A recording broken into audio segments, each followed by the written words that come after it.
I was brought up in as a child was an inward-looking, insular, protective economy with a low level of growth. And since 1991, India has emerged as the fastest-growing major economy in the world, an emerging global economic superpower, the fifth largest economy in the world, soon to be the third largest economy in the world. And I predict that by 2060 will be the largest economy in the world.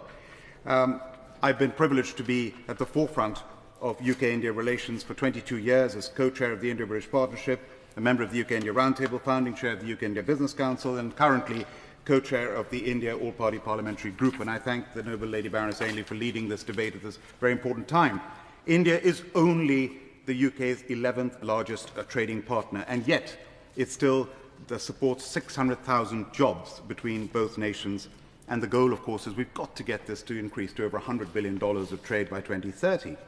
We've been negotiating this free trade agreement since 2022, when I was president of the Confederation of British Industry, of the CBI. And 3 years have gone by. The benefits of an FTA are lower trade costs for businesses, greater consumer choice, lower prices, standards. And of course, there were paused the negotiations because of the elections last year in both countries. There are sticking points. We all know about India and Scotch whisky. We know about the greater mobility that India would like for professionals and students. And I'm the co-chair of the All-Party Parliamentary Group on International Students. Why, asked the Noble Lord the Minister, can we not take international students out of the net migration figures? That will help so much. Of course, India wants faster visa processing and concessions on national insurance for temporary workers. Is the government considering this seriously? And of course, from the UK's point of view, we'd like access, including for cars, where the duties are very high in India, Scotch whisky, where the duty is 150%. It's been reduced 150 to 100 for bourbon. We'd like Scotch whisky duty reduced down to 30%, if that's possible, and of course financial services.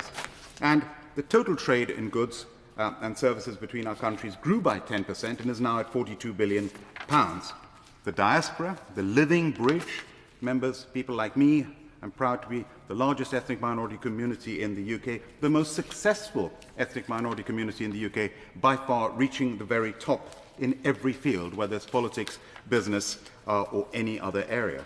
And of course we talk about trade, but it's also investment. If you look at the Grant Thornton Britain Meets India tracker reports, the Indian companies in the UK, there are almost 1,000 of them, turning over £50 billion, employing over 100,000 people. British companies in India, we've got 635 companies of revenue of £51 billion, employing almost 700,000 people.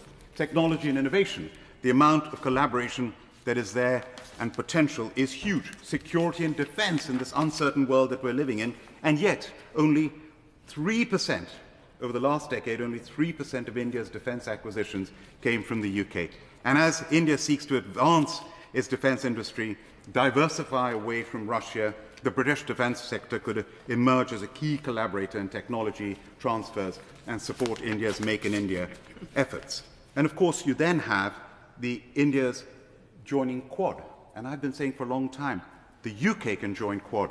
Can the Minister agree? We have Quad Plus. And of course, we have AUKUS that we are members of as well.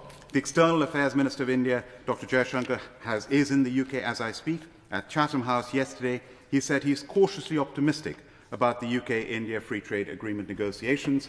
And he says, I'm cautiously optimistic and I hope that it doesn't take that long. And my Lords, I asked the Noble Lord the Minister, 3 Diwalis have gone by since we started these negotiations.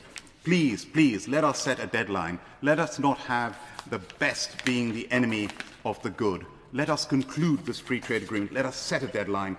Let's get it done.